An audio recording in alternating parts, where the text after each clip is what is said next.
bago tumulak patungong New Zealand para sa susunod na yugto ng FIBA World Cup Asian Qualifiers.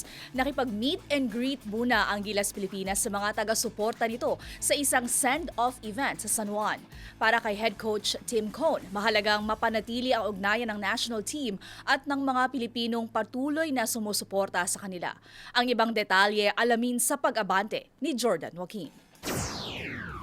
Hindi lang paghahanda para sa mga susunod na laro ang layunin ng send-off event ng Gilas Pilipinas. Ayon kay Tim Cone, mahalaga rin ito upang mapalapit ang national team sa mga Pilipinong patuloy na sumusuporta sa kanila. I'm always a big believer that we need to connect when we can. Oftentimes this team comes together, but when they leave right away and go somewhere so they never get a chance to see the play.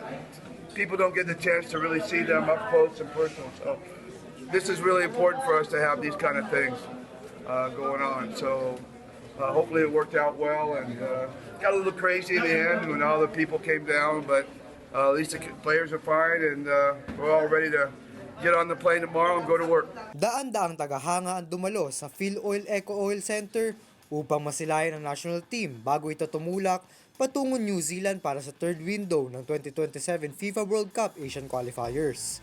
Para kay Cone, ang mga ganitong aktibidad ay mahalagang bahagi ng pagbuo ng mas malalim na ugnayan sa pagitan ng koponan at mga sumusuporta rito.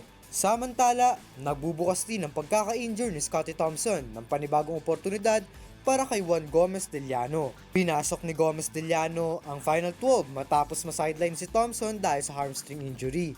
It gives guys like Juan a chance to come out and play. So, one guy's misfortune is another person's fortune. Inaasahan tuloy na mas malaki ang magiging papel nila Gomez Dellano at RJ Abarientos sa backcourt ng Gilas.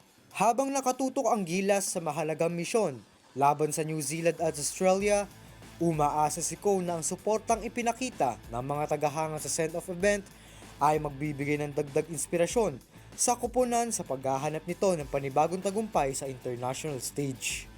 Ako si Jordan Joaquin, Abante. Manatiling nakatutok sa Abante, sundan kami sa aming mga social media accounts at huwag kalimutang mag-subscribe sa aming YouTube channel, DWAR Abante Radio, para sa mga eksklusibong balita.